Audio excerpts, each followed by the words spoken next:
we're on the road. It's absolutely laser straight. Drives incredibly well. And we're going down Figueroa Street in Los Angeles, and which has not been well taken care of, as well as many of the streets in Los Angeles have not been well taken care of.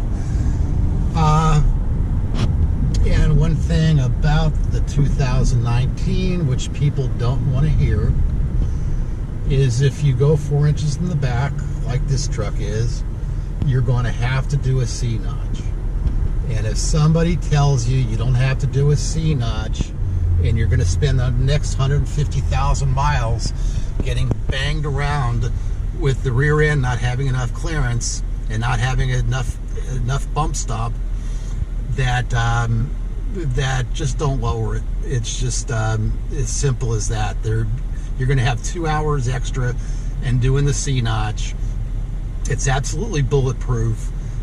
It makes the rear end stronger than it was before the notch, and you absolutely have to do it. You're not going to drive the thing around with no clearance or minimal clearance with a stone hard urethane bump stop. It's not going to work. So that's something we got to make clear if you decide to do it. This truck, it isn't that hard to do the C-notch. It's worked out fantastic on this truck, and it drives like the original truck. So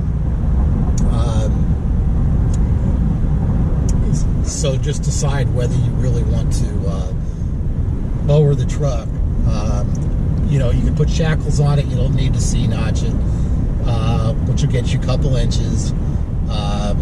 That's fine. But if you really want to lower it, 2.4 or 3.5, you're going to have to C-notch it. Don't let anybody tell you. You go ahead and put the kit on and it's not C-notched, and you absolutely hate it, which you will. You can always come back and C-notch it, but if that's not what you want to do, think really, really hard about it. You cannot get away with it. This truck has upper and lower control arms to get you 2 inches in the front. The alignment is very sensitive on these trucks. You got to be dead on the lowering components, or you're not going to be able to get it aligned. This truck, of course, drives absolutely laser straight. It's a perfect alignment, and everything's secured as far as all the brake lines. Everything comes with the kit, and you're just going to have to do it, or you're not going to be able to lower it. That's all there is to it. So that's your decision, and away we go.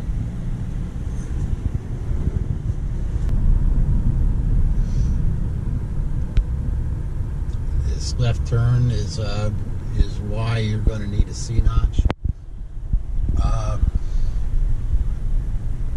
Unless you want to crawl over these things so you don't get slammed, you're going to go ahead and make the small modification to your truck and not have to worry about this kind of stuff.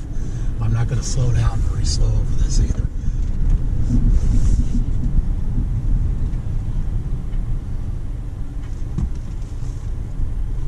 And the next one, I don't worry about it. I'm not going to go slow.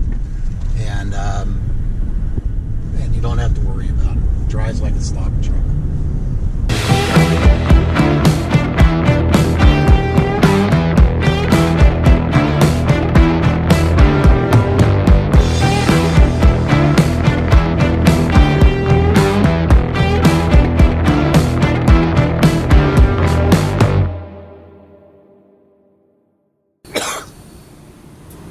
Okay, we start with the rear end.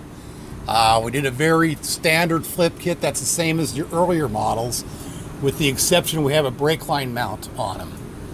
So it's very important on this truck to mount your brake lines securely. All your hard lines are mounted. Here's your upper brake line mount that comes with a kit. Bounce off your frame support, so you don't have to drill any more holes.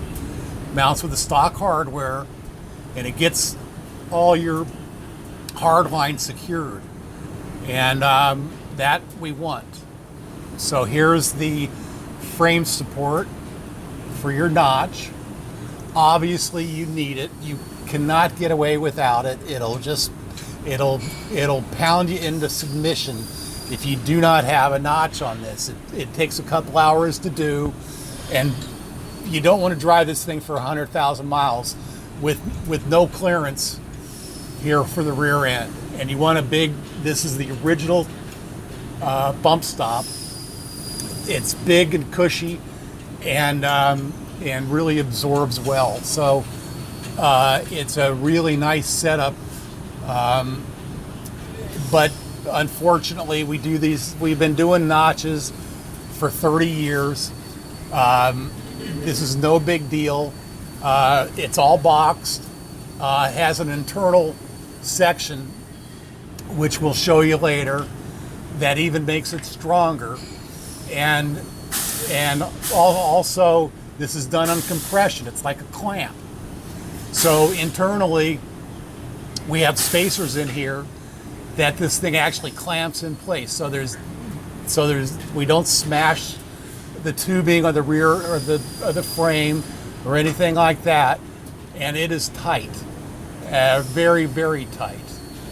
If you're going to have a C-notch, you have to relocate some of the brake lines. So we come over here. This comes from the relocation bracket. This is where all your brake lines and wiring come together. We pushed this back about 4 inches and lowered it so you're not right on top of the rear end, which we don't want to hit that either. So this has got to be done. You can see it's nice and secure. Nothing's moving around, so all your hard lines are very, very secure.